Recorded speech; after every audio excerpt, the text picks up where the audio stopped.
Cornelia, wake up. We got some explosive news that's going on out there right Why now. I got to be one sleep? Wake it up. Deuce just put a jacket on, a shirt, whatever. He was in the wife beater for about the whole prelim, but I'm the one sleeping. No, Man. Guilty as charged. Guilty as charged. It's this morning time somewhere. I think it's like 11 o'clock on the East Coast.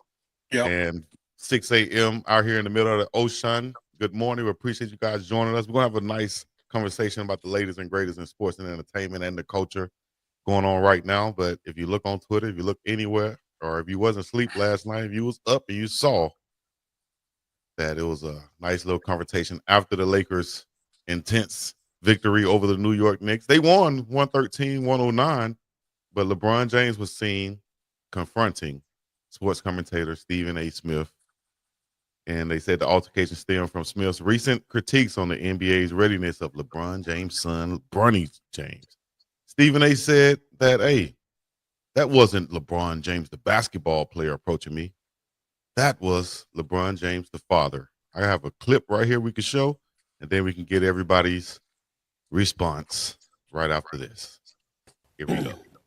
That was LeBron James coming up to me, unexpectedly, I might add, to confront me about making sure that I mind what I say about his son.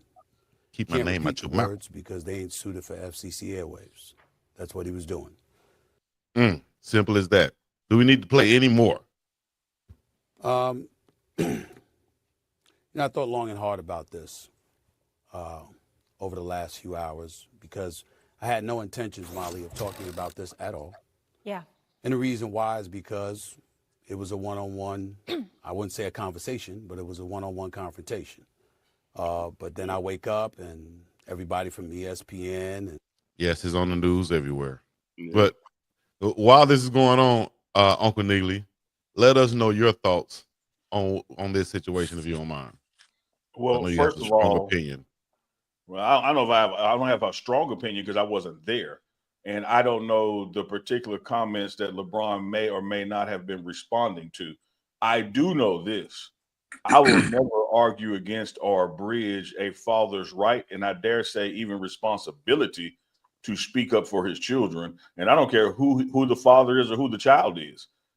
You don't see a Deion Sanders being quiet when people have something to say about Shedeur Shiloh or even children of his like Travis Hunter, other folks on the team. That's just how I roll myself. Like, I think there are certain things, certain conversations, certain words that can be used. And again, I don't know the specific thing that LeBron was responding to. I don't know what Stephen A. may have said that caused him to do this. I'm talking in general terms. Hey man, one of the sharpest critiques black men get is not being stand-up dads. I got a father figure hat on. That's what the F2 is for father figure. I'm with it. Like, you have the right and again responsibility when somebody says something that you don't like about your children. And it don't matter how old you are, how much money you got in the bank, how old they are, they're still your child. You're still their father. And it's a difference for me, guys, from babying somebody and defending somebody. So it's not like this is a grown man that's like trying to be being protective, of another grown man. No matter how the world see it, that's my son. And if you say something that I think is run afoul about him or in the wrong manner, in the wrong context, I'm going to say something to you when I see you too. Well, Dukes, Cordell, what do you guys think about this? Because Stephen A. did say that this is not the player approaching him like Uncle Neely is articulating, but this was the father approaching him. If I remember correctly, Stephen A., I think at one point in time when Bronny got on the floor with the Lakers, that he was responding to Bronny's, if you will, inconsistencies of making shots, wide open shots. And I think what he was trying to say was to stop pushing the envelope, getting your kid on the floor when he's not ready, because he's truly phenomenal over in the B League. And so I think Stephen A. was just like, man, come on, slow down, man. Just give the kid a chance to really evolve and develop into becoming a player of his own and not be in the shadows of you, because that's a tremendous shadow that Mm. Bronny's in. And I think Stephen A was speaking as a parent and also one that understands the term nepotism, right? So you're going to fight very hard for your kid to be as successful as they can, but there is a process, right? There is a target on the back of the kid to say, okay, if he's not out there producing the way the masses may feel he should because of who his dad is, as we see Shador going through some of those things when it comes down to how great his father was and Deion Sanders, and people having that expectation up at the highest levels, whether they're going to like him or hate him, people are going to respond a certain way. So I thought from what I saw watching it on ESPN and hearing Stephen A's response, he was kind of being that more protective type guy. I say this with my frat brothers when we have these, these marathon of texts going back and forth. I'm like, bro, allow that kid to get as much confidence as he can get over in the B league, to where once he does come in to the big leagues, he can have the confidence, the comfort, and everything else to be as great, because knowing what the backlash is going to be, if he's anything less than that, it's going to be a bit much. And what I heard from Stephen A was like, come on, LeBron, just allow the kid to kind of find his way, be there for him. He's already on the team. He's the 55th, I think, player taken in the draft. Give him an opportunity to evolve and not have him to succumb to the peer pressures of being like his father, which is nothing but great right now because the kid is still young. That's what I got from it when I saw it and when I heard the sentiment that Stephen A gave to it. I think he submitted himself to understanding the bigger thing, which was he's defending his son and not the player. Mm-hmm. Yeah. Luke, after you have a chance to catch up on that and see what happened, what do you think about it? No, I think it goes both ways, right? Where from the perspective of Stephen A. Smith, LeBron is a clear case that you use some of your influence to get your son in the league. And we're not, I would have done it for my kid. But at the same time, who is above reproach when you put yourself in this situation? No, Stephen A. Smith, I met Stephen A. last year at the National Association of Black Journalists. And I had just had an article come out, and I asked him, and then the question I had for him and the time I spent with him was, when you have relationships in the business, how do you toe the line of news and business? And he basically said you don't. He said you got a job to do, and they know your job on the front end. So from that point, I knew that if Stephen A. Smith had something to say that he thought that was going to affect his friendship with somebody else, then he would go with the job first. Okay? From LeBron's point, I know these guys have a relationship, and that's what it looked like LeBron is saying. Like, bro, listen, you got a million ways you could have hollered at me, but you chose to holler at me on broadcast television. So that's why you saw LeBron holler at him where? On broadcast television. So it wasn't the phone call, from what I understand, and knowing Stephen A. Smith, the phone call didn't go to LeBron saying, hey, LeBron, hey, I feel like this is the reason that we have to, this is the reason why you should have handled things differently. He said it in front of the entire nation multiple times. And I think as a father, LeBron was like, bro, you could have hollered at me. But, since you didn't, I'm going to holler at you.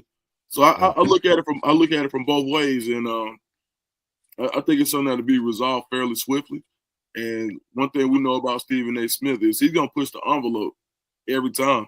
And some of the things that he said about Bronny didn't sound exactly like that's somebody, because, Stephen A. Smith going to let you know. He's going to say, hey, this is my dear friend. This is my such and such, whatever it is. And we never, and I know it's LeBron being a parent, because you never seen LeBron go at Stephen A. Smith for saying that he wasn't the greatest. You never seen him say, hey, man, you hating on me. Or why you keep hating on me? He always said, like, he don't really say nothing. So I think from this time, and it was LeBron being a father, and I can't fault anybody for being Papa Bear. Yes, indeed, man. Like you said, when you met Stephen A. Smith, he said he's gonna say what he needs to say for his job, no matter what type of relationship he has with that person. He's gonna be on. We've heard him speak about Coach Prime in ways that we would look and be like, hey, he just said that. Aren't they friends? You know? But like you said, he's going to say what he feel like he needs to say. Shout out to LeBron, in my opinion, though. A lot of people might not like this. A lot of people might be opposed to this. But shout out to LeBron for coming up to him and saying something. But at the same time, LeBron, you 6 foot forever. Stephen A. Smith, little old fella like that. Is that bullying? Man, you know, would he come up? Chico, that's the question. That's the. I just asked the question. I just asked the question. Hold on, Chico, real quick. Stephen A. Smith ain't no little guy. No, he ain't a little guy, but everybody looks small next to LeBron. But Stephen A. about 6'1". Let me say something, Chico. Yeah. One, want to pick something that Dukes, my good friend Duke, said. What Stephen A. does on the platforms that he does it on, in my mind, can't be compared to what LeBron did. Let me tell you why. I know LeBron James know that cameras follow him everywhere. I know that he realized somebody recording this, but he didn't do it like with a microphone in his hand and stop the arena. He didn't do it on like he walked up to him one-on-one. Like why does he have to be the guy to be like, hey, let me holler at you in the back? Stephen A. didn't say let me holler at you back. So I don't think LeBron did it like on national TV the way Stephen A. does. And I'm gonna challenge y'all this. And I will use myself, I will use Chico, I will use Cordell/Stewart, and I will use Dukes as an example of this. When you hear Cordell say, me and Coach Prime are friends, you can find recent records of Coach Prime saying, me and Cordell are friends. When you hear Neely say, I talked to Prime today, you can find in a short search where Prime will acknowledge, I talked to Neely today. The same thing with Dukes, the same thing with Big Dog Chico. A lot of these times when Stephen A. be prefacing what he about to say with my dear, dear, dear friend, I ain't never heard them people come back and say my dear, dear, dear friend to him. I think he be setting the stage for like a kind of a soft shoe, passive aggressive justification. What I'm about to say, hey, now if I can say this about my friend, I can say it about anybody. But you don't ever hear these other people come back and say, oh yeah, me and Stephen A. tight. So I think sometimes, man, there's these presumptions of close relationships with people that really don't exist in the real world. Like everybody watching this show, including the 4 participants on the panel, has had a job before. And when you look at people at work, you'll think they friends. But soon as one side of 5 o'clock, man, I can't stand that mofo. Like we just work together. That's right. Like, we gotta stop assuming these people are tight just because they work together. We don't know that Stephen A. or LeBron or vice versa actually like each other. You don't know that. From the other side, all you hear is Stephen A. saying, and my brother, like he's talking about Donovan Mitchell the other day. And I love my brother Donovan Mitchell. I love him. You know, but does Donovan Mitchell love you? Like you just setting this up, like, you know, But answer this question, guys. But answer this question real quick. Okay, we're I guess, you know, some are more enthusiasts of football and I'm sure some may be more basketball. But being that I'm sure we all are basketball fans because that's what we are today, is if you're watching Bronny James play, okay, and you watch him in the B League to you watching him prime time with the Lakers, we've all played basketball. We know when watching a player if he's ready or if he's not ready, whether it's in good times or it's garbage time. As an analyst, you do have a job outside of the emotions and the feelings of what you know of that player, who the father is. Your job is to analyze what you see. And because of compassion in knowing LeBron, his legacy, what he's accomplished, every time, former player, myself, we put our kids in these certain places every once in a while that may cause them to come across like they're really not ready yet. And what I'm saying is to you guys, and what I'm asking is, when you watch Bronny, especially in the early stages in which we've heard Stephen A. say things along the lines of, come on, man, get out of the way, LeBron. Allow this kid to be himself and allow him to evolve in playing the game and not have him deal with the backlash that may be unwarranted so early to where it causes you to come out of your bag to want to correct, chastise, want to get at. And LeBron being in the position he's in my opinion, yes, make the phone call to Stephen A. 100%. You don't damage your credibility as the mogul that you are to us, and you protect your son behind the scenes by correcting the envelope. If you're watching Bronny, what do you think you see when he's on the floor with the Lakers as opposed to when he's on the floor with the B League? Well, let me nitpick that a second, Or Cordell. G League, whatever BRG that is. Yeah. You make a very salient and excellent point. But I also got to say this as a pushback. If LeBron James Jr. wasn't LeBron James Jr., Stephen A. wouldn't be talking about him not being ready. Because every team got somebody on it that ain't supposed to be on that damn team. Like, don't nobody say a word about that eighth white guy on the bench that offers nothing. He just friends with the GM or buddy with the starter, so they got him on the squad. Like, when you look at the NBA roster from 1 through 15, when you get down there around 9 on out, don't nobody even know them guys. And no one's saying they should be in the G League or they should be doing that. And then we're also making a presumption, because I've never heard LeBron say it. Please put it up on screen if you have. I've never heard LeBron James say publicly, yeah, I told Rob and the coach to put my son in the game and don't take him out, or to do this or do that. Like, if LeBron ain't in the loop on the AD trade, why we think he in the loop on the minutes? Like, we make this assumption that everything is being orchestrated by him and that this kid ain't ready and it's LeBron's fault that ain't ready. So I'm saying this to what you said, Cordell, is as brilliant as it was. That's even more reason I'm finna go to a Stephen A. Because now, Stephen A., you are making it like I'm the one that's forcing him on the floor. Like, yeah, but that's why I think, for me, because if we know Stephen A. for being as brash as possible when it comes to any topic, and no one gets excluded from whatever it is he wants to say or has to say based on what he sees. If he doesn't respond to it the way he doesn't get that new 5-year multi-million, $100 million deal. Absolutely. And because we know the platform that he has will shake the stage, so kind of sort of. Again, I still stand on it's more of a protection thing towards his son than it was his son not being able to play.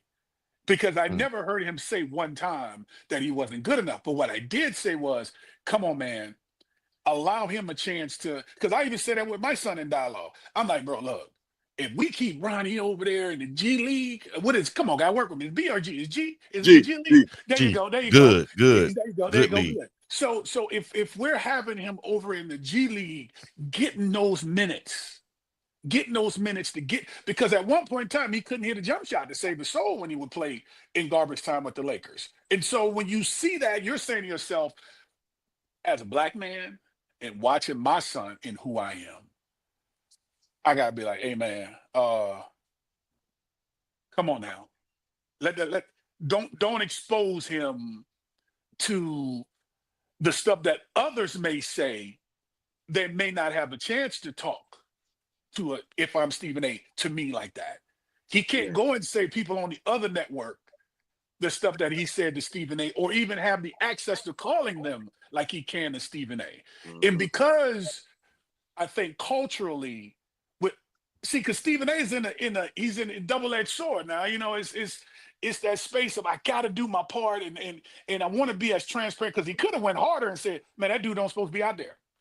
I don't know why we got this man out here, missing. He certainly could have said that, but he didn't. And so that's why I said, for me, is, hey, Stephen A., let's I understand where you're coming from. I ain't got nothing to do with that, but slow down on hollering at my son like this here, because now that cameras are everywhere and phones are everywhere, right? Recordings are everywhere.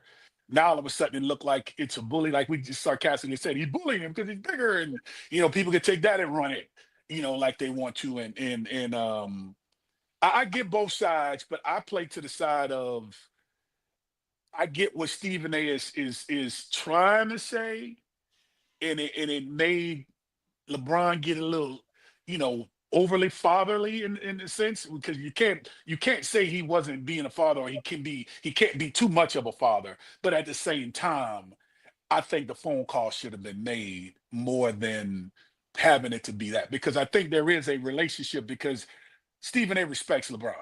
I mean, we just heard him before that happened yesterday that Stephen A gave LeBron more love about being the GOAT because of the tenure in which he's been playing for 22 plus years. And now that he has Luka, look how he's been rejuvenated in playing the game. So it's a double-edged sword. I don't play the nepotism game too much, because I've seen my son get yelled at for something he didn't do. And the coach ran up to me as if Sire did something. I said, "Did you talk to Sire? Do you know?" He comes back the next day and he apologizes to me. But I got to let my son go through that process to get stronger and let him tell me on the back end. Now, later on, when I saw the dude do it to another kid, then I got at him. See, then I got at him because I'm like, that's just you just being because that's the pattern. Yeah, that's a pattern. That's your behavior. You don't care. You just want to act like you're that dude. Yeah. Like you Vince Lombardi around this thing. You got DBs covering receivers with their back to the quarterback and man coverage the whole time. And if Stephen ain't nothing, he a pattern. We've seen this before. In the word, and look, I'm not knocking the man's hustle. Stephen A is the greatest thing that's ever happened to ESPN. I am very proud for his brother. I wish him much continued success. He knows when he's pushing buttons. He knows how it gets views. He knows how it gets clicks. He is the gold standard of what you do in broadcasting and sports journalism at a level that balance between sports and entertainment and education and knowledge. Like I love his craft and his work, what he does. But like my man Charlie Murphy said about Slick Rick James, Stephen A is a habitual line stepper. And so if you're able to respond to your little league coach because of a pattern, I mean, damn, if ain't nobody in the world got a pattern, Stephen A. This is in high school, bro. And I mean, this joker sitting up here.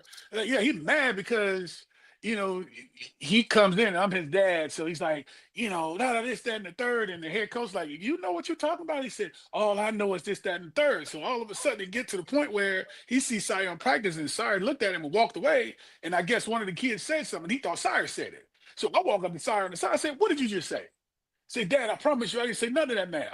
I went back to him. I said, my son said he didn't say nothing to you. Man, I'm telling you what I heard. So I left it there.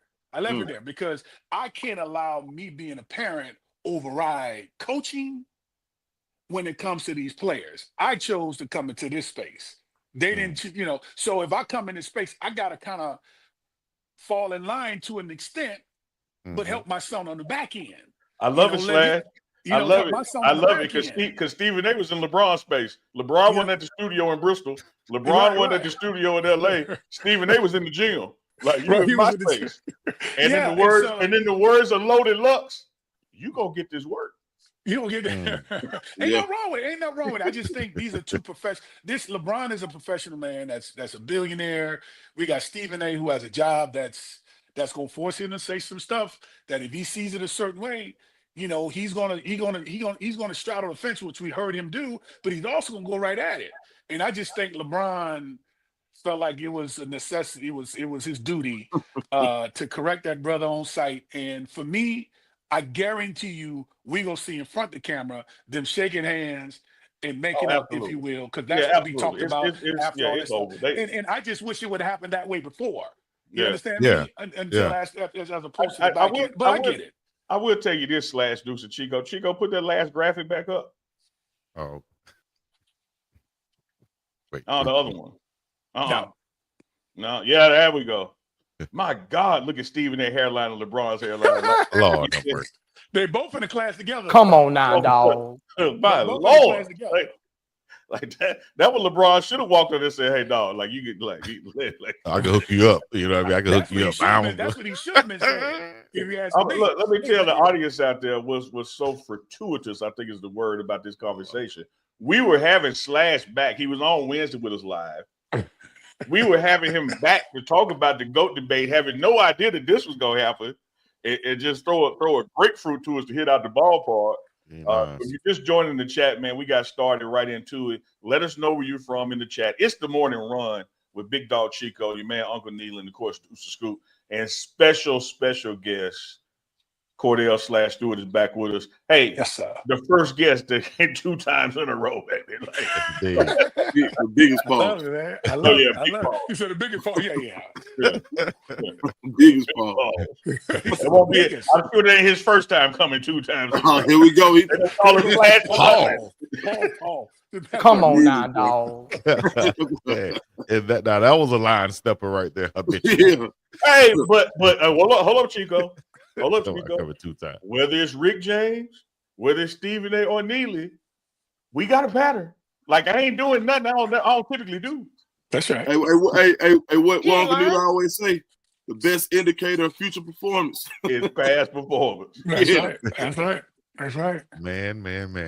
Before we get up off Stephen A, because this whole show is Stephen A is all over the headlines right now. Yeah, he is. Got the money and he got the conversation. Got the money. You said that. So let's pull that up 1 time for your mind, 2 times for your brain. Stephen A. Smith, the $100 million man. What y'all think about this? $20 million a year for Stephen A. The deal is done. He's opened up some doors for a lot of people to be on here, becoming talking heads and making some real big time money. All the other guys are out there getting it, from the Troy Aikmans to the Joe Bucks of the world, and I'm sort of Colin Cowherd to the world that are getting some pretty good money from running their shows. He had a chance to be on there once early in his career and was gone for a minute, came back, refined, if you will, and ended up getting with Skip Bayless, and Skip got ran up out of there and Stephen A took over. And over the past few years, Stephen A has truly, in my opinion, has been very good in a sense of transparency, number one. And number two, having the ability after going in, pause, the way he has, when it comes down to articulating things that may be, cutting edge or even borderline, he's been able to go there, but also pull back at the same time, right? So he has done, I thought, an admirable job and continue to do, even with covering what we mentioned a moment ago, the LeBron situation, of knowing how to go there and also be transparent and step back a little bit. And then have also some compassion, because sometimes in coverage, when you have folk on networks for a long time, they just want to sound like they're right. Right? But Stephen A, while sounding like he's right, he's also backing it up with facts. Yeah. And also allowing those guys, when he go into other spaces outside of basketball, which is his strong suit, goes into football and rely on the Ryan Clarks of the world and the Magoos and all those boys and refer to them out of respect. And I think that creates that transparency on the show that makes it more barbershop-ish, or even like what we're doing right now from the standpoint of just having dialogue and not necessarily being statisticians, but just having conversation, because that's what real good television is. It's real good conversation. And I think that's what caused those at ESPN, after being so rigid and I thought so traditional in their approach, have another wave in a way that fits the way the modern day social media and conversations are. I think Stephen A got it right down the middle. He's got it pegged perfectly. Exactly. I love that, Slash. And I'll say this to Dukes and Chico from the industry side, and to you, Slash, from the sports side, and dabbling in the industry over the years, because you've been in journalism too, that Stephen A deserves that and then some. And I'll tell you what I'm basing it on. Anywhere between 5% to 30% of what he's made ESPN, they should be putting back in his pocket. And I bet you he's made them way more than $100 million. And so I'm all for people getting a piece, a portion, a significant portion of what they help you make. Like, because ESPN would not be the top tier that they are, particularly in the mornings, without him. You wouldn't have these spinoff shows without him. And all the revenue that comes from that advertising would not be there. And so he deserves a $100 million contract and then some. And I also will say this, that needs to be said from a culture standpoint. It's much like Coach Prime, and that not only does Stephen A do what he does at a high level, he does it while still being black. And if that makes somebody uncomfortable, I'm sorry. But the truth is, a lot of times when we get in spaces and places, we have to walk a little different. We have to talk a little different. Yeah, that's right. We have to act a little different. That's right. And Code switch. We switched that code back. Exactly, code switch. Stephen A, Deion Sanders, Shannon Sharp. There's a select group of brothers out there in their space that not only get to still be themselves and still be black, it becomes so financially successful for who they partner with, it literally opens the doors for more black people. Because, oh, damn, it worked over there. I don't have to have a coach that shaves every day. I don't have to have a coach, that listens to rock and roll and country instead of R&B and rap. Like, I can have somebody in my organization that is from their community and still shows they're from the community instead of trying to assimilate. Because like even in big boy ball, like ESPN, Disney, those are billionaires. The owners of these football teams are billionaires. And they're going to typically pick from people they're comfortable with. That's right. And one of the things they real comfortable with is making money. And so if you show them that you can be yourself and make them money, it just opens for more opportunity. Stephen A deserves way more than $100 million. Just like Coach Prime deserves way more than he getting paid in Colorado. Absolutely. Could you imagine being in that room negotiating with Stephen A. Smith? Go ahead, Deuce. I'm sorry. No, that's all good. No, I was just saying, like, I think the thing that's the most important thing about the whole contract is him being able to go into politics. That's one thing that's always been separated when people talk about sports, is the political part of it. So with Stephen A. Smith, I think the original number they were saying was about 5 years, $25 million earlier in the year. So then you see it be a little bit less. And a lot of people are going to compare his money to Pat McAfee. And I think the difference is that Stephen A. Smith, the money that he's going to get, that's where everything being produced from, hey, this is my money as talent, and my show is my interest. So Stephen A. Smith podcast is still his. Well, Pat McAfee got all of that money to produce his show the way he wanted it to. So for him to be able to say, look, you're going to pay me as a talent, but now you're going to see Stephen A. Smith on ABC and it not be a ball bouncing, it not be somebody running a touchdown. You're going to see him in a way that we probably haven't seen anybody in this space before. So I think this is a groundbreaking deal, especially when you consider the fact that he's going to be in so many spaces where he's more than a sports guy, but he's going to become this is the deal that turns Stephen A. Smith into not just Stephen A. Smith sports, but he's Stephen A. Smith, the personality across brands, much like when we saw Mike Strahan go to a different level with ABC. But this guy is getting the green light to go say, hey, the Democratic Party needs to do this, and that's something that we haven't seen, or the Republicans need to do this. And that's something that this is unprecedented ground where somebody has made their bones in sports and been able to have that voice while still having that same sports and being paid by the leader in sports to do the same thing.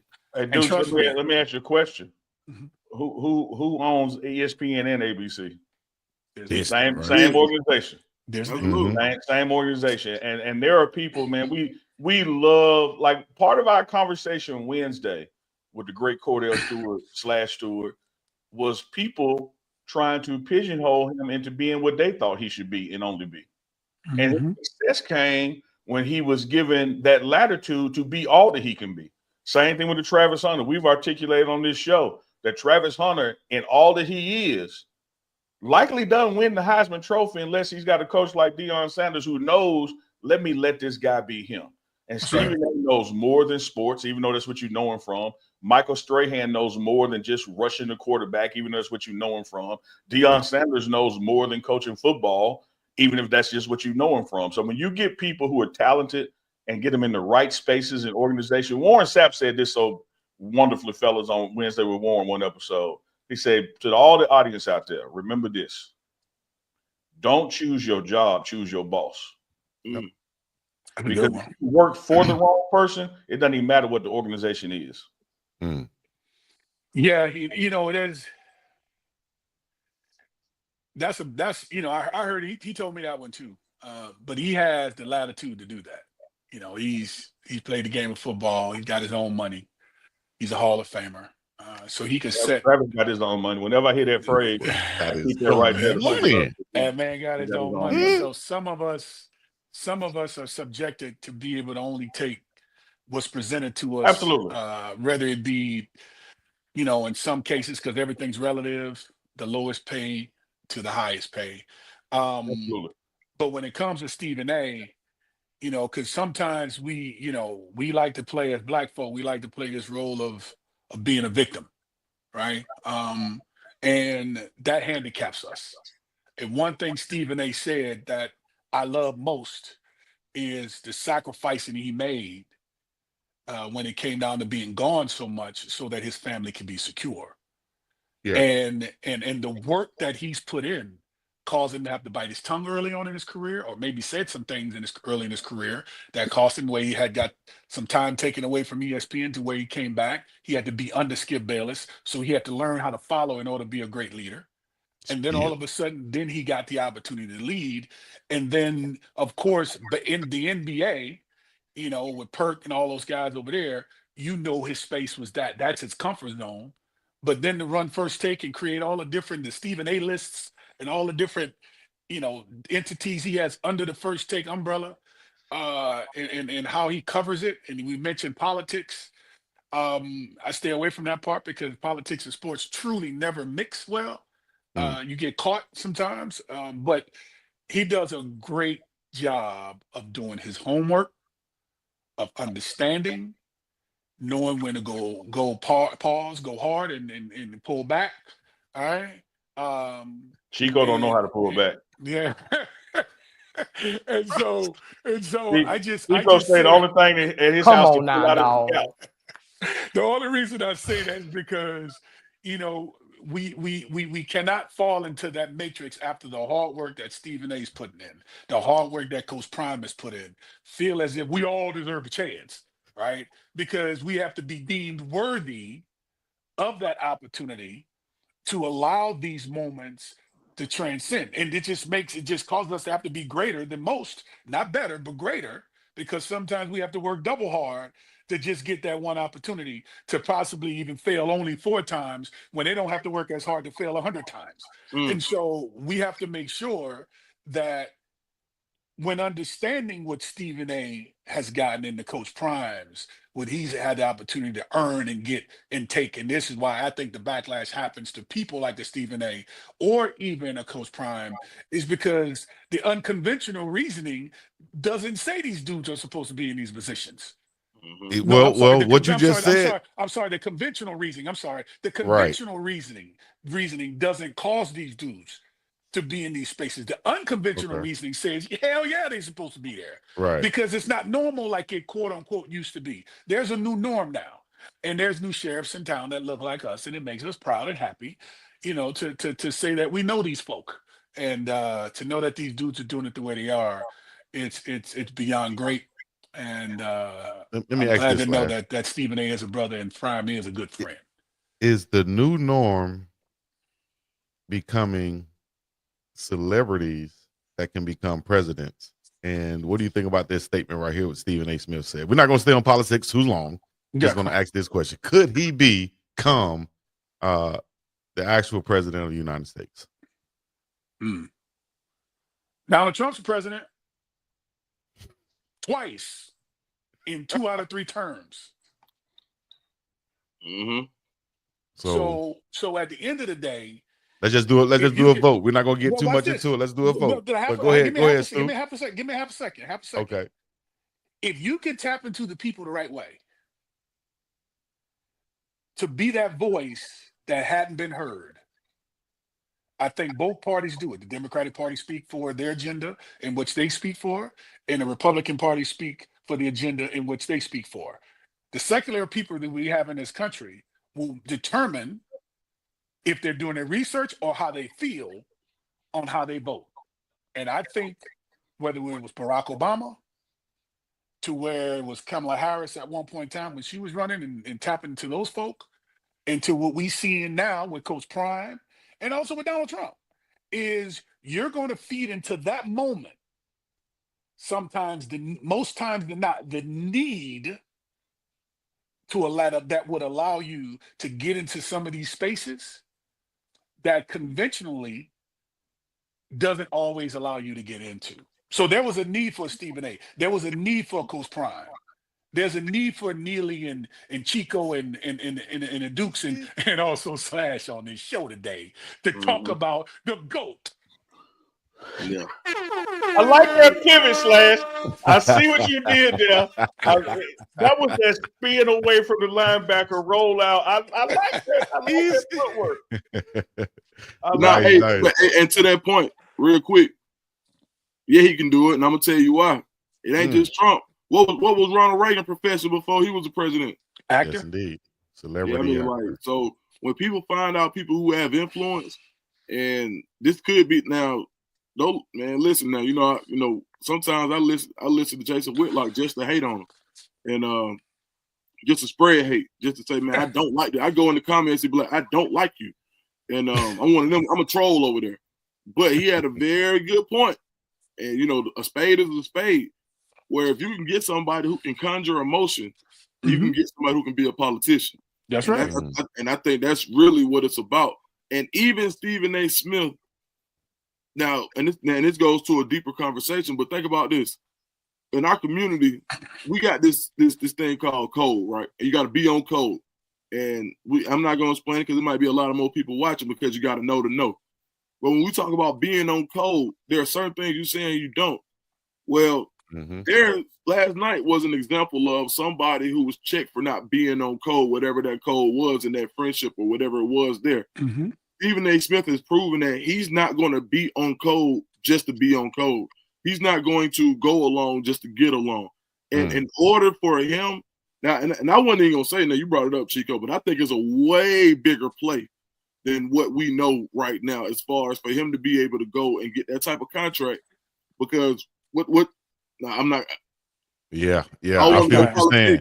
All the way, but I'll say this: it's a bigger play in play right now. And right now, when you have a community and a culture that feels lost, that feels attacked, that feels abused and underinformed, and that's how they feel about some of these things, then you get a guy who can reach that community without alienating another one. You can see you're starting to see the ground floor or groundswell for somebody to take a position that or to be pushed into a role that reaches way further than sports. And I'll leave it at that. Because it's all about influence. Let me give you these two things, Chico, because I don't want to belabor the point of it. You don't have Donald Trump if you don't have Barack Obama. Pendulums swing, and they swing to the equal extreme that they were. And I'm not saying that Barack Obama was extreme. I'm talking about the way they see it. They call it balance. Thank you. The pendulum is going to swing, and then that's what governs the middle. The pendulum is going to swing back. And there will be somebody that is an equal opposite to Donald Trump that gets elected president 100%. 4 to 12 years. The country's going to warrant that. They're going to warrant that. Having said that, the issue that we have is that I don't care if it's dog catcher all the way up to president, 90% of elections are won by the person who raised the most money. Because that's where your influence comes. That's how you buy TV advertising. That's how you put mailers out. That's how you get on the planes and travel around from city to city. So this message that Deuce is talking about, the message don't get out without money, which is why the majority of elections are won by whoever spends the most money. I don't care if it's mayor, city council, dog catcher, president. And so Malcolm X wants to say, we ain't outnumbered, we just out organized. My man. If we don't get organized and fund some stuff, ain't gonna be no fun for us. How about that? If we don't fund some stuff, ain't gonna be no fun for us. You ain't lying. Simple as that. Guess why this GOAT conversation about to be so good? Well, before we get to the GOAT conversation, hold on. We got people that will be. We have somebody for us to have a GOAT conversation. That means that Charles Barkley will be calling us damn fools, because that's what he said last night. He talked about ESPN and everybody over there, including Stephen A. Smith, including Big Perk, and Stephen A. said, "Put a name on it." What? Why would you quote people? Do you try to imitate them? Like just quote them, man. When you quote Magic Johnson, 3 words in, you start talking like Magic Johnson. When you quote Charles Barkley, 3 words in, you start talking. Whoa! Bring that back up. Bring that back up. I ain't see that one. Yeah, put a name on it. Yo, Chuck, stop the BS with the y'all. Okay, Stephen A. Attach a name, put an address on it. I know I've been talking about the Cavs being the #1 threat to the Celtics. Once you come over here, there's going to be some folks waiting to call you a fool. P.S. You know I love you though. See y'all soon. Yo, at the Jet on TNT. Workbook those free throws. I saw that. Love y'all. I saw that. Wow. And here's a quick clip real quick. Here we go. Idiot on TV talking about the Lakers save the NBA. Save the NBA. Yeah. He's an idiot and a fool, but he know he is. What's his name, Shaq? Which one you talking about? Kendrick Perkins. Oh. He said, which one you talk about? There's a lot of fools out there. Why, Shaq? Come on, Shaq. The Lakers, first of all, the Lakers have had a great 2 weeks. He said the Lakers saved the NBA season. That's because them fools on the other network, which we're going to be working for next year, that's all they talk about. Let me tell y'all something. That's all they talk about. Hey, first of all, I want all the smoke. I don't whistle when I walk by the graveyard or anything like that. I wanted to let that part play because I wanted to ask Unc about that one. I'm sure he can explain the whistling past the graveyard comment right there. Also, yeah, man, I heard that. I heard that earlier, and then heard Kenny Smith say he never heard of it. It's the Southern thing. He went to school in Carolina. Surprised. I know he's a New York City boy. Surprised he ain't hear it in Carolina. What it means is to the uncountry folks out there, when you whistle as you walk past the graveyard, that's your way of playing like you ain't scared. So you're like, everything is fine here. I'm whistling. I'm having a good time, and I'm walking past the graveyard, and it's a fog in there, and I think I heard something, but I'm okay. I'm whistling. So what Chuck is saying is, I ain't whistling past the graveyard, which AKA, I ain't scared. I ain't whistling past the grave. That's some old school right there, for real. Oh yeah, that's he still got his great grandmother around and grandmother around, because that's the people that say stuff like that. I ain't whistling past the graveyard. My grandmother used to say that all the time, Stu. I'm telling you, say it all the time. Well, you whistling past the graveyard. That means you scared as hell. And feast at the same time. But he called those guys fools for debating whether LeBron James or Michael Jordan is the GOAT. Well, can we be some fools right now? Talk about that. I know it won't be hard. Look at Uncle Nigga laugh. He's like, this is right in my wheelhouse right here. Let's go, Uncle. I'm laughing at Slash because he got so passionate on Wednesday. That's what led to him coming back, because you about to fight you, Chico. So what I'm literally going to do, Chico, I got your back. Let me tell you something, Chico. Okay. I know you are a convert to LeBron is the GOAT, and I know that Slash believes that MJ is the GOAT. I got your back, Chico. As soon as Slash hits you in the back, I'm jumping in. All right, bet. Well, I will say this. I want to preface it with this. Like I said, I always thought that Magic was the GOAT, because Magic won in high school, won in college, came right into the NBA and won, had probably the best game ever when he had to step in for Kareem and play center in the finals, multiple MVPs in the 80s. Had his career not been upended the way it was, I think he could have won another championship. He ended up getting the gold medal. So at the time, I think Magic Johnson was the greatest. Michael Jordan came along with the flash and the business and the, big time, the movies and all this stuff. He took over with the culture, and he was the greatest on the court at the time. But with Space Jam. But I remember that. LeBron James and what he has done since he has come to the league as a rookie to now, and produce offspring in the league. No, he's the greatest of all time. Bro, how can you add that in? Because nobody else has done that, dog. Add that in too. But that don't make I produce offspring. I'm playing with my son, dog. How can your offspring add to your greatness when Magic Johnson? Don't do it, dude. Don't do it, I'm just asking. Come on. All I'm saying, let's keep a spade a spade now. So we just we're not going. Let's just take that part out of it. Okay, take that out. That was just a little avocado on the salad right there, dude. What about Coach Rivers' son that came into the NBA? What about him? Trash. I mean, right. I'm just saying. So when you start mentioning GOAT, like that's more sentiment and compassion and all Michael. I mean, that's what I think is for everybody from the 90s, though. As a GOAT, though, I don't think that categorizes him as a GOAT. I just think that from a lineage standpoint, as we see in football, we have the great our head coach at Colorado and Coach Prime and his son, and what he's getting ready to do. We got a litany of coaches or former players that were Hall of Famers and great, where their kids went off and played the same sport and had some success. So I'm not going to throw that as being a GOAT. What put LeBron James in the GOAT conversation, and in comparison to Michael Jordan, is the longevity portion of it, to be honest. Now, he is arguably one of the most athletic players to ever play the game. Once a football player as a tight end, took that physicality, brought it to the game, and he just was ferocious. Don't get it twisted. Everything that he's done has been tremendous. I think he falls into the space of benefiting from a health standpoint. Now, how many 82 game seasons has he actually? I think John Stockton had more 82 game seasons than a LeBron James when it comes to and going to the playoffs and having. I'm just saying, like, so when we start mentioning GOAT, there's a whole bunch of layers here. When you look at Michael Jordan, let's go to LeBron. In 1,513 games, just giving you basic stats here because we got to get factual because everything can be opinionated if we don't become factual.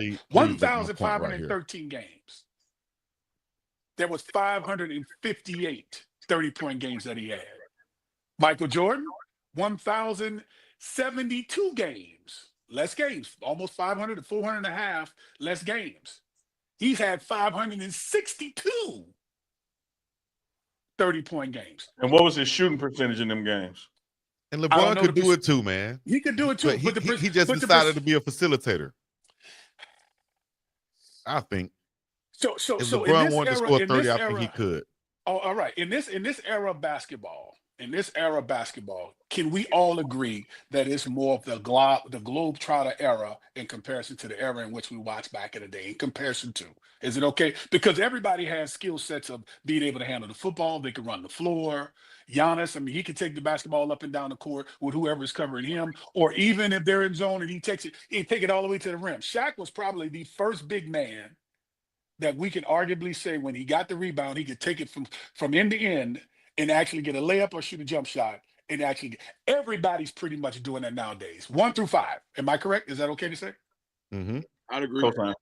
LeBron James, because of his size, because of his dominance, because when you're watching that first finals against the Mavs, what did he do in that first finals he had against the Dallas Mavericks? Did he crumble? Did he have on the biggest stage? This is the same conversation I have about Jalen Hurts in football.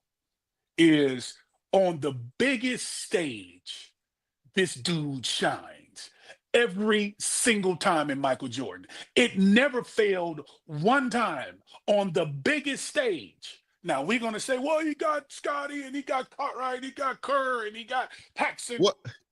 You gotta have 4 other guys on the team. I mean, you can't. Everybody forget this year right here. Everybody forget this when they talk about Michael Jordan.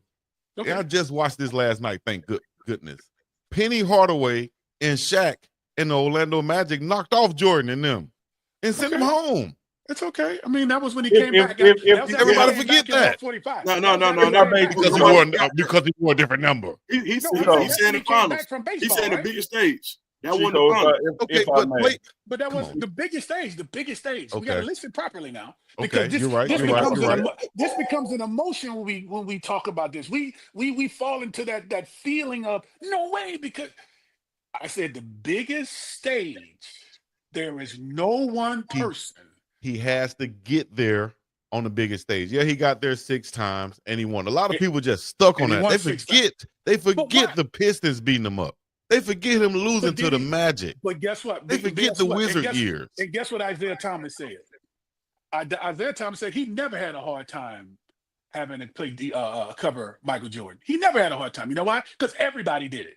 Everybody you had to double team. I know you was falling for the Matrix on that one, Chico. I saw you getting excited when I said it because I got excited when he said it too. I'm like, what do you mean you never had a hard time? He said, because I never had to do it by myself. I always did it with help. And he came back and also said when they double team Mike, he still put up 60. And lost. But he still put up 60 because LeBron is putting up going 10 times and he's losing. But we're not sitting here saying that. But Chico, I sit here quietly because I'm nowhere near Charles Barkley. I love this. I love this debate. I think it's the fuel of barbershops.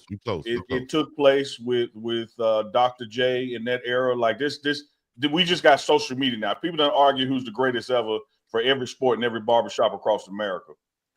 I do think this is one of the ones, though, that no matter what facts the other side come with, the other side ain't changing their mind. There's no conversion in this. Well, that's why I said hold on, Slash. Hold on there. Respectfully, yeah. you had the floor. You know, you had the floor. And we need you to give you what side you on. I promise you I'm gonna be brief. I promise you I'm gonna be brief. Yeah. Almost 6 years ago to the day, LeBron passed MJ in scoring. And you know what I said then? I said, man, that don't mean nothing. He still ain't the greatest of all time. Like, I mean, you know, anybody can pass somebody by one bucket or two buckets. Like, that don't mean nothing. In front of him was still Karl Malone and Kareem and all that. And I remember saying 6 years ago, I said, you know what? Regardless of championships, because to me, no matter the sport, championships are a team sport. I said basketball is about scoring. And I said this, Slash, this is important. I said this believing it wasn't going to happen. I set the bar. I said if he ever substantially passes Kareem, that's when I'm going to say the ball game over here to go. This dude came in the league with the highest expectations of anybody that's ever come into the league, and he met them and exceeded them. Yeah. He came into the league when there was more scrutiny in 24-hour news than any other time in the league and has not failed that test. He is now, and every time he makes a basket, is the all-time leading scorer. When you look at all of the benchmarks, whether it's 5,000, 10,000, 15, 20, 25, 30, 35, 40, now 50, he's been the youngest person to ever reach those benchmarks. Never having a Hall of Fame coach, don't know his daddy. All these things come into play. I ain't finna make all this other stuff Chico was making about what kids do and all that. Don't focus on the avocado on the salad. For me, as I sit here right now on March the 7th, 2025, because at the level he has done it consistently for all these years, with little to no apparent drop off in any category, and has amassed 50,000 points. You may like Jordan's style of play. Jordan may be a more vocal leader, more flash. You may like Kobe. You may like Magic. But there is just indisputable now. There is one GOAT in basketball. And until somebody scores more than 50,000 points, it's LeBron James. So point. All right. So based on that logic, on that logic, is Emmitt Smith the greatest running back in the history of football? What is a running back job to do? Oh, Lord have mercy. I know what it is. Oh, Lord, this man ain't answered the question. Answer the question. No, the answer, the greatest running back is whoever got the most yards. No. And then you can say whoever got the most touchdowns. Then you can say whoever got the most all-purpose yards. You could extrapolate it through those two data points because that's their job. Is he better than Walter Payton? When he passed Walter Payton, he became better than Walter Payton. So you're a numbers guy. Production. Who's the best? All right. Okay. I like that. Not behavior. Don't mix. Who's the valedictorian in the class? The person with the highest GPA. Does that mean Michael Jordan got the highest? Does that mean they the best student, the best behaved, or dressed the nicest? No, they got the highest grades. What about Bill Russell? But Bill Russell, no. So here's the body of work, because you got to put body of work in there too. Body of work matters because we're subjective in what we choose to speak on. Because Neely mentioned a Hall of Fame coach. Who was a Hall of Fame coach while they were coaching? Great point. I'm just asking a question. No. Name me one of the LeBron coaches that will be a Hall of Fame coach. Because damn well, man. You know damn well. We talking about this.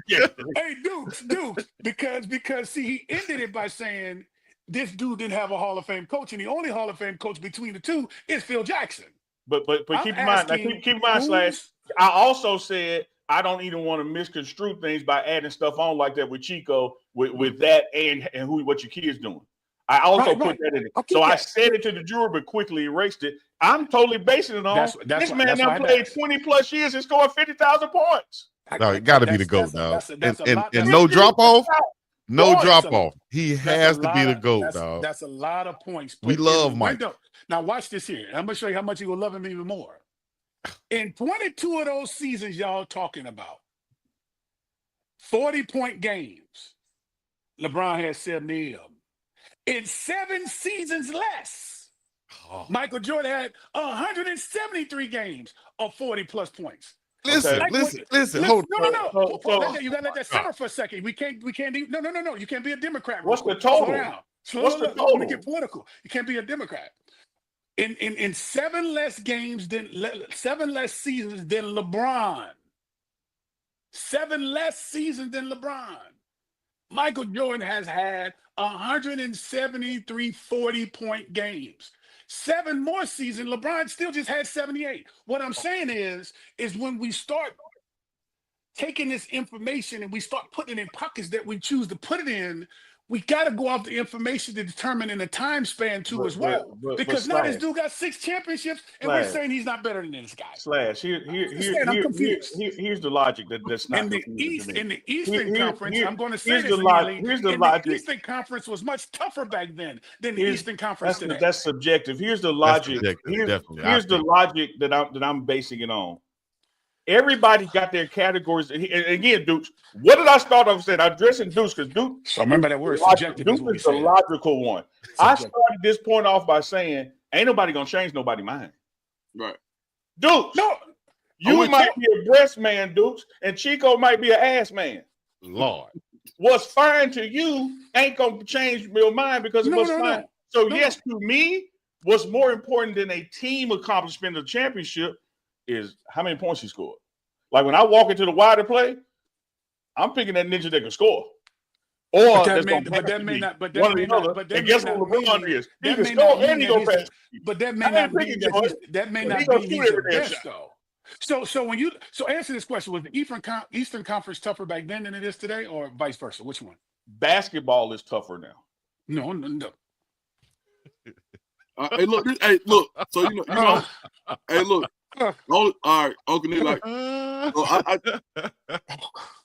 this is all I'm gonna say.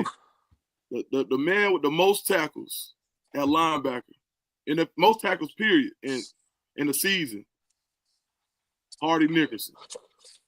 Was that the greatest season at linebacker? Because the linebacker is supposed to have tackles. I'm just saying. No, that's how we judge linebacker. Let me tell you something Definitely one of them. Before faint again. I don't measure the greatness of a linebacker by tackles. That's why you can't fuck me up. Like, you can't change what I'm saying. My definition of the best basketball player is the one who scores the most points. So you're not going to change that by going, what about line? If you ask me what my category is for linebacker, it ain't going to be most tackles. But doesn't competition But for running back is most yards, because that's what their job is, to run the damn ball. Who ran the most yards? Emmitt Smith, greatest. What's a linebacker job? It's more than tackling.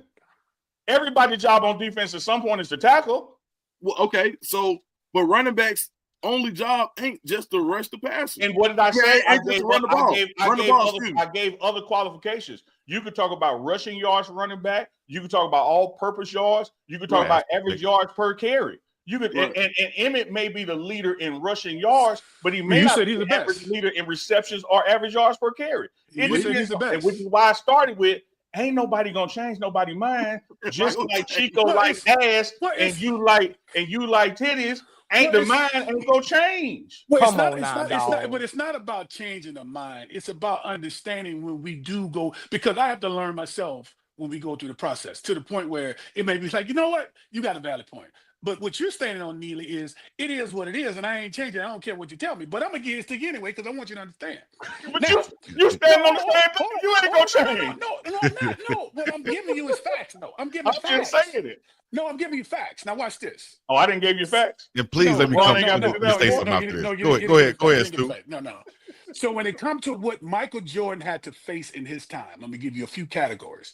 7 of the top 10, he had all-time scores that he was playing against. 9 of the top 10 teams and people that had to face. He had you should do this. All-time leaders in blocks. No.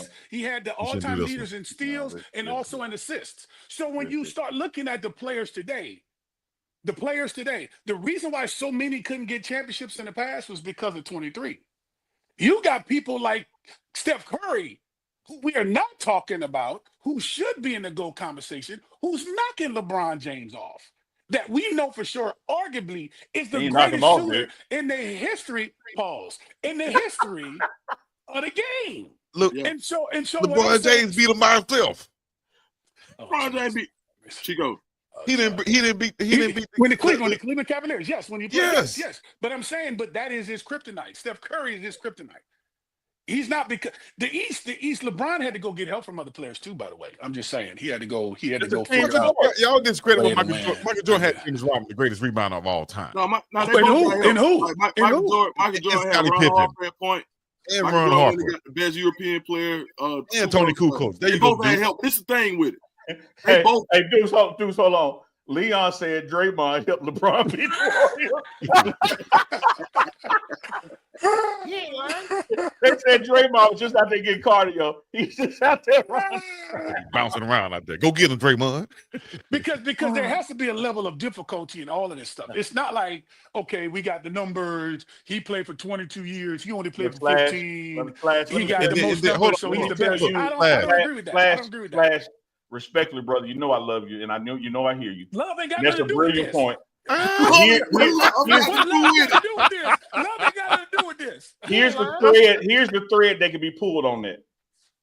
I'm from Mississippi, you from Louisiana, so I know you're gonna get this reference. Cruising down the street, come on. Yeah, real slow. I heard people say the same thing about Eddie Robinson and his coaching record. Well, he wasn't playing nobody. It ain't my fault. What they say about Eddie Robinson? It ain't my fault. It ain't my fault. Who I got to do this against? No, I'm saying, what did they say? So for people who don't know, what did they say the about knock on Eddie Robinson when he was catching Bear Bryant and passing Joe Paterno is that the SWAT was watered down and he wasn't playing nobody. He was playing who was in front of him. Well, was he the best? But I answer this question. So it's not LeBron's fault that his teammate is this or his opponent is that, nor is it MJ's fault. Just like Ray Allen hits a three in the corner, I done seen Paxson hit one on the wing. Like all this stuff comes down to team ball, but I'm telling you what don't come down to team ball. He made that shot, and that man done made more shots than anybody. So answer this question for me. I just want to ask this question. So because Eddie Robinson has won more football games as a head coach, that makes him the best coach in all of football.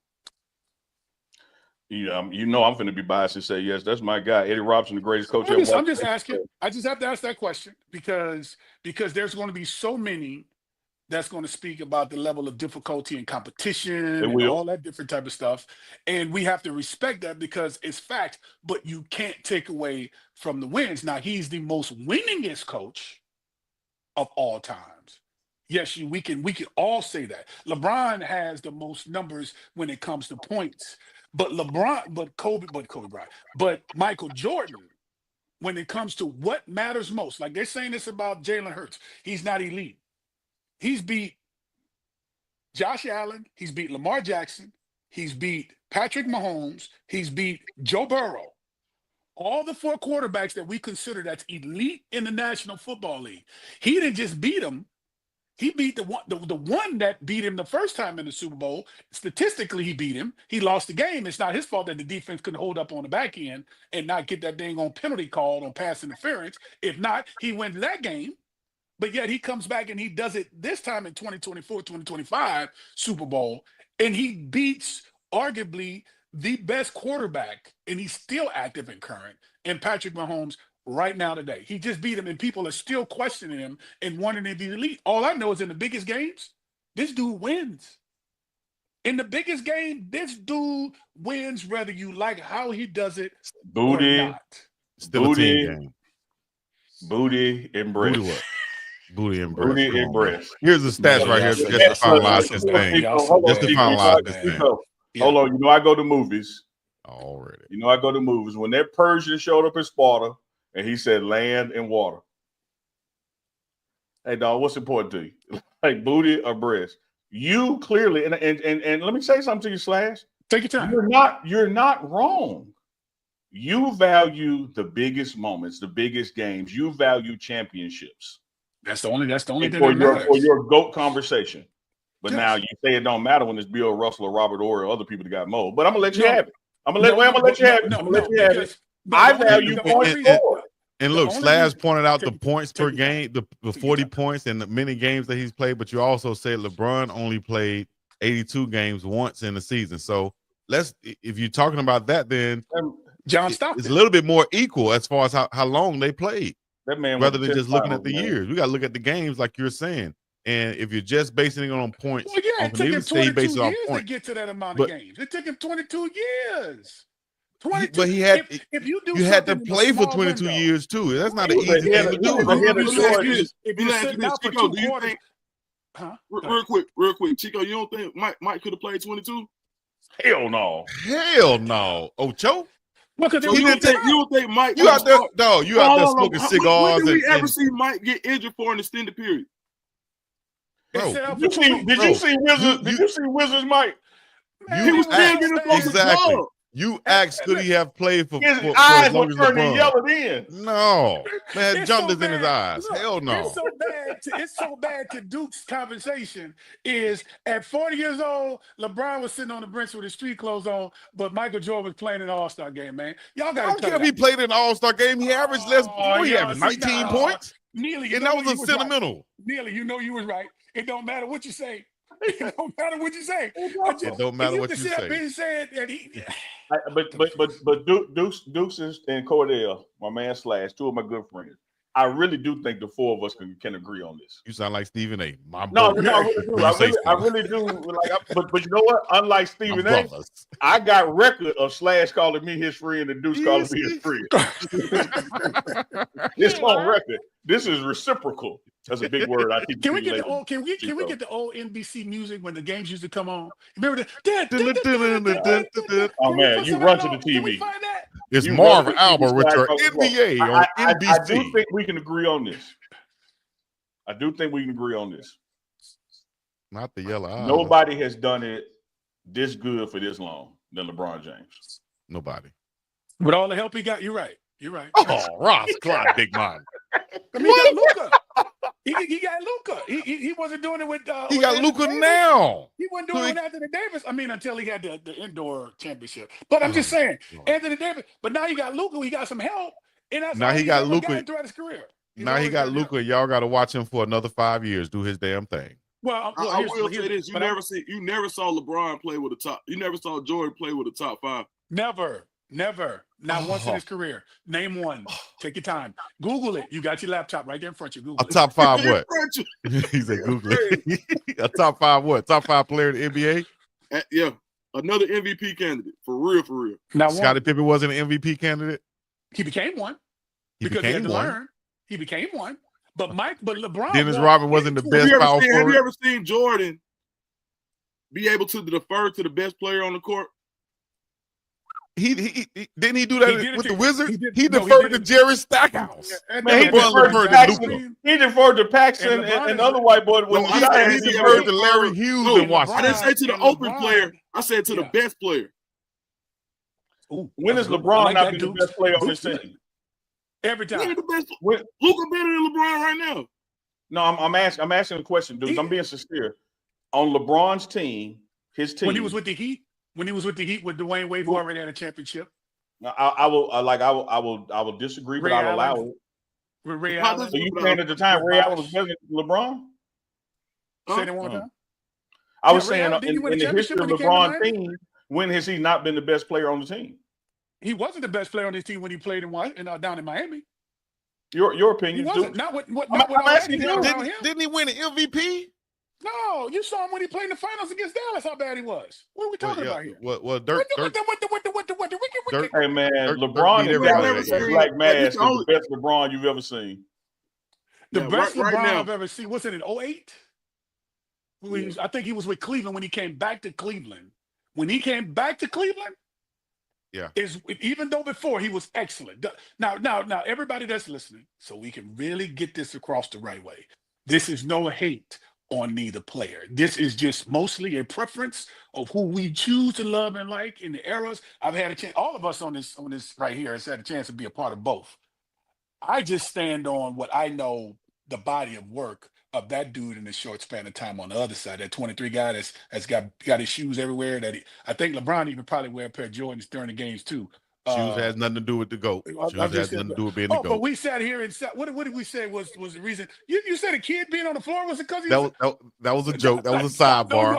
That was a little pumpkin seeds on the salad.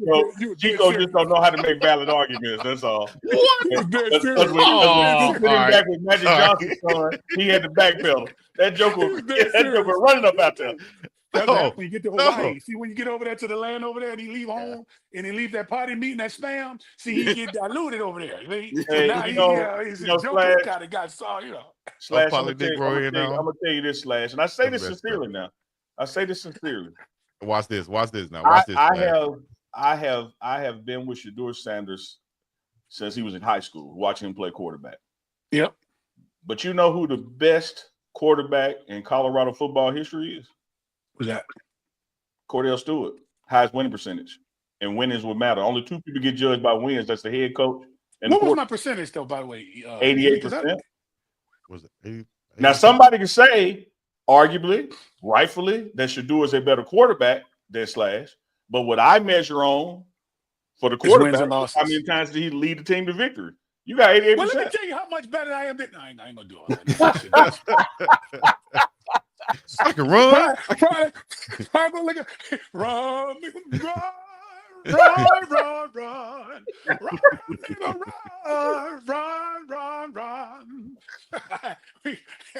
No, listen to me. Listen. Shedeur has done a job at Colorado that I can honestly say, and I do sometimes believe in putting out your own information and data, because if you're waiting on everybody else, you're gonna be dead and gone, and they'll give you your flowers then. All right. Absolutely. But when it came down to that transition at the University of Colorado from being an option pass to a pass option quarterback, no one has ever been able to do anything remotely close to the body of work until Shedeur actually came in a short span of time with what the game says is required for you to do today. Totally agree. And that's why LeBron is my GOAT. It's the same standard. And the only difference for me when it comes to those two dudes, this dude is 6'9", this other dude is 6'6", playing like he's 6'9". This other dude got his head paws knocked off multitude of times by the Pistons, by the Celtics, we can go on with the teams that gave him complete hell. And from a physicality standpoint, this dude stood the test of times. And the numbers that he put up can match the numbers that's being put up now that's taking longer to get it done. Think about that for a second. If you look at the all defensive first team, if you look at the regular season MVP, all the selections of what he's done and doing it 4 times in the first time in the history of the game of anybody to be scoring champion, all first team in NBA finals, all of that stuff. Half of that stuff is popularity contest. Not necessarily because it's numbered, because it's factual.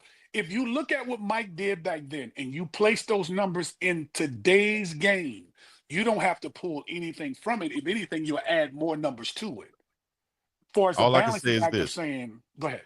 Look, the best argument for Michael Jordan over LeBron is the defensive side, with the defensive player of the years and all defensive teams. That's what I think. Which takes him to another stratosphere, to the good conversation. But then when you say he only did it for this short amount of time, look at the guys that's look at a guy like Sterling Sharp, for instance, right? Did his thing. He just not getting to the Hall of Fame. But that's not his fault, though. Why? That's not his fault. But that's not his fault. But why though? Why? I'm just asking the question. Because he can't pick who he's not on the selection committee. Hold on. What, say that again, Chico. I said, why get that is Sterling Sharp just now getting into the Hall of Fame? He got hurt. In other words, the length of his career, right? Well, but Chico, I got a question for you. I'm asking that question. Can y'all ask that question? Because they said you've gotten both of your answers. I got a question for you. Why when we on Unc and Chico live on Sundays and Thursdays, shameless plug, when I be getting on your ass and you disagree, you ain't muted Slash one time today. See, Slash should walk up on you like LeBron. No, Slash making an argument. Slash making an argument. You get on here talking about. You get on here talking about Chico. You scared of Slash. I'm scared of Slash now. Look at that instigator over there standing over. Chico, don't he come back? Don't he come back? Chico say, I don't care what you say. I believe in what I believe in. That's it. You can say what you want to say. I'm gonna look at the wall. And you started this thing off like you like to say. You started this thing off saying, I'm going to have my brother Chico back. I'm like, what? And look at you now. No, punch me in the face. Now, you rolled out with who's showing is in the music. And Chico, who did this? I made a whole bunch of other points before I said anything about the man's son in the league. That was just a little bit of comedy to add on. Chico, let me I want to hang on that. Chico, let me tell you something my daddy taught me. May rest in Bumba. Oh God. Let me tell you, Chico, you particularly need to hear this. Oh, here we go. Tell you something my daddy told me. Guys. He was an old military guy. He said, son, one old shit erases 10 attaboys. So you gave me 10 attaboys and then said, yeah, whose son then? It erased everything you said before. Answer this question for me, y'all. Hey, do you think it won't erase this? Johnny Cochran said, if it don't fit, you must quit. He didn't say that first. We all fools for talking about this, as Charles Barkley would say. And they're getting ready to head over to ESPN to become fools also. NBA on TNT will move to ESPN next year. Let's just get you guys comment on that and thoughts on that and the fact that Charles Barkley called everybody fools over there. That's who he is. Hey, Dukes, you're going to love this one. Yeah. It's just like the closing of Casino with Sam Rothstein. Mm-hmm. Sam said at the end of the day, I can still make people money, and that's all that matters. I can pick winners. That TNT combination is just winners. They make the network money. Unbelievable. You could not let that die. So answer this question. Are all three of them going over there? Yeah, the whole crew is going back. The whole crew. Ernie, Kenny, Barkley, and they're going to ESPN? Yep. Yes, let's go. I mean, they did the same thing with Joe Buck and Troy Aikman when they left Fox and went over to ESPN, right? In football, in the NFL. That's good. When I did see it and I was listening, I didn't hear all of it, but all I heard was that Charles Barkley was going. But now that y'all saying it, man, it's going to be – I tell you what, though. That's a crew that you can't break up. Like, it's like, the Jackson 5 was never the same once we broke them up, right? Like, seriously. When it came to great music, even though Michael Jackson was, man, come on, like he's the greatest pop star of all time ever in the history of singing of pop culture. Michael Jackson was all that and then some. And I think that crew led by Ernie and that personality, like they work so good off one another. To where even though one may talk over another one, but they find a way to bring it back to the middle of what they're talking about. I think that entertainment, that's what we like, right? We're black folk. We love entertainment. That entertainment along with because Kenny ended up being the balancer, right? Kenny kind of like that uncle in the background. I don't know what y'all. Then you got Chuck and Shaq. Remember when Shaq told Chuck? Shaq told Chuck, it's supposed to be 1, 2, 3. Not 1, 2, back to 1. Let me ask the chat this. Chat, they got 4 people over there. Come get you, Neil, and you keep on. We got 4 people over there at TNT. We got 4 people here. Who is the Ernie? I knew that question was coming. Who is the Kenny? And who is the Charles of this one? Well, right now, Neely, you're going to be Chuck and I'm going to be Shaq. Because if I come catch you, I'm going to put these paws up on you. First of all, Shaq, you're too big and ugly to get down here. And then, Kenny gonna be in the background laughing. That's Duke. Hey, Duke is absolutely Kenny the Jet Smith now. So am I Ernie? No. Right now, in this vote. Oh, you talking about y'all three? Okay. No. Hell, you in here now? No, of course. Now on this vote, I'm Ernie. I ain't gonna say a whole lot. I'm gonna pop in there every now and then, man. I'll take Kenny. Kenny because I gotta keep. Yeah, because Kenny be instigating. I gotta keep Shaq, and I gotta keep Charles Barkley honest. I gotta keep him Okay. honest. Okay. All right. So I'm gonna be Shaq. So I'm gonna move you're gonna be Funk Shaq. over here You're gonna be away Shaq. from me. Because if I get on, you're gonna need some icy hot. Because you're gonna have back pain.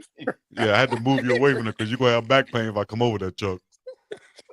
Well, guys, hope you guys got everything off the chest, guys. So Charles, like, whoa. Look, I'm gonna do it like we on TV. So Charles, so what you telling me? I mean, so is that what you're gonna sit up here and say? We're not talking about that, Charles. I'm talking to you, Neely. We're not talking about that, Charles. I mean, and then Charles will come back and say, "Is you a damn fool to think I'm not gonna say it?" I say what I want to say. Is that how it is? He's sitting over there drinking all those Diet Dr. Peppers. Yeah, he is. Man. Hey, man. Chico, you was not the most. Chico, I'm sorry, Shaq, you was not the most dominant. You sucked your first years. You remember what Akeem did to you? I got 4 rings. How many do you have? I don't see no rings on your finger over there, Chuck. Only ring I see is one of those candy rings that you be sucking on at night now. Well, Ernie, guys, take us out of here, Ernie. Well, guys, we're not going to talk about rings and sucking and all of that stuff, but it's been a great show, and want to give a shout out to the network, the pregame network. We've got at Deuce the Scoop channel. We've also got Big Dog Chico. Got our special guest, Cordell Stewart, friend of the family here, and I tell you what I do like. I like that street meat in New York. Well, and how you be eating those churros, Chuck? And that's why he can't lose. And that's why he can't lose no weight, Chuck. What the hell? Hey, no, Dukes, that happened. That happened on their show. Let's do it again, Chuck. Let's put you on full screen, Chuck. They were trying to diss Kenny about being from New York, and Charles said the only thing he liked about New York is that street meat. And he go down the street just eating it. And then when Shaq said, what did Shaq say, Chico? How you be throwing back that meat, Chuck? And Chuck went, I got one in each hand. He double fisted. He double fisted. Chico. He doubled down. He didn't know they were setting him up. He doubled down. He doubled down on it. He double Chico, fisted. I bet not like them big women in San Antonio either. Get him, Chuck. Woo. All right, yes, you will see a clip of this. You guys will see a clip.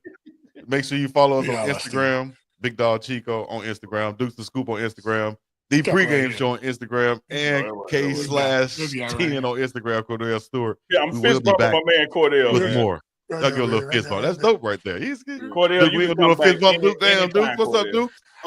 Oh, my bad, Chico. Let me see which way it goes. That way. Yeah. That's me and Neely right there. This me and Duke. Come on, Duke, right there. Outside. All right, we fist bumping in this thing. Y'all make sure y'all stay tuned for more from this. What do you call it? Quartet? Yeah, that's a good word. Man, that's a good word, Chico. Did I say it right, Our resident grammar and English professor, Uncle Neely, he said that was so backhanded. Hey, I gotta be backhanded, dog. Yeah, I heard it. I say it to the chat. It's like you being slick, man. I say it to the chat. I said it in the text group. It ain't that Chico can't read. He just can't read aloud. That's messed up. Yeah, if you let him read through himself at his own pace, he's an exceptional reader. Get him off you, Chico. That guy. You see, right? It's all good. They said Chico's that guy in class when they asked him to read, he just laughed. He just laughed so he can get told you a turncoat. I told you a turncoat. You see that, right? Let us know in the chat as we close out on this Friday, this beautiful Flash, Friday. If I ever get my hands on the Flash, it's over. If y'all want Cordell back, if y'all want Cordell to keep coming back, let us know in the chat. Put slash in the chat. If you already know what they're gonna say. We don't care what they're gonna say. Slash coming back, dog. Slash coming back. Slash. Let me tell you this though, before you go. I didn't like you for a long time. You want me to tell you why? Real quick. We won. I didn't like you. Because we won all the time. That's no. I was a fan. I was actually still a fan, but I didn't like you for a long time. And what happened? What'd I do? My cousin used to play with you so much on Madden, dog. I used to call my mom. Mom, he beat me again. He beat me again. See, so you ain't like this in real life. So what his cousin did. That's greatness, Neely. That's what I'm talking about right there. That's what I'm talking about right there. I never thought I'd meet him, but I ain't gonna lie. When I saw him in Colorado, I kind of side-eyed him one time. You ain't no good, dude. That ninja go right there, real life. Yeah, because you know what? I mean, Saturdays, I had messed up because of this guy. You know how many PlayStation This or man Sega sat controllers here- I wanted to break. This man sat here on his own show, on his own network. and Much told love, a very- Slash. You know I love you. Very special guest. I ain't like you. It's all right. It's all right. That's why I'm okay. But that's why That's why you love Big Dog, because he's gonna tell you the truth. That's why in the end, Michael Jordan is the greatest to ever do it. And it's okay, Chico. Don't stress it, man. It's all right. I mean, can I answer this? Can I ask this question? The answer is yes. Bronny So- James so- would beat Magic Johnson son 1-on-1. The answer is yes. There you go. That's it right there. 'Cause I don't need LeBron standing over me. I don't talk about my son no more. I don't need that. That's messed up, dog. Now, Need that. now when Magic see you talk about his son, he going So are you saying Magic son would beat Bronny 1-on-1? Magic son 6'6". Yeah. Do they play in Without heels? What are you heels. talking about? What are you like? You said without what, Chico? Nothing, man. I was just Hey, man, get that shovel, bro. All right. Well, guys, I'm going to get into my role as Ernie, and it's been a great show. I've broken it down a couple of times here, guys, and I want to give a special shout out to friend and family member Cordell Stewart for coming on to the morning run. Hopefully, we'll see you again soon. All right, guys. Chico, the sound man, give us some music. Let's ride on out. Thank you, Ernie. And the next time we'll be back with some more. Chico, Don't mess it up, Chico. Just hit the button. Stop it. Thank y'all for coming out. Have a great. God bless. We'll be back with more fun on the morning run. We'll buy this thing. Peace, everybody. Yeah.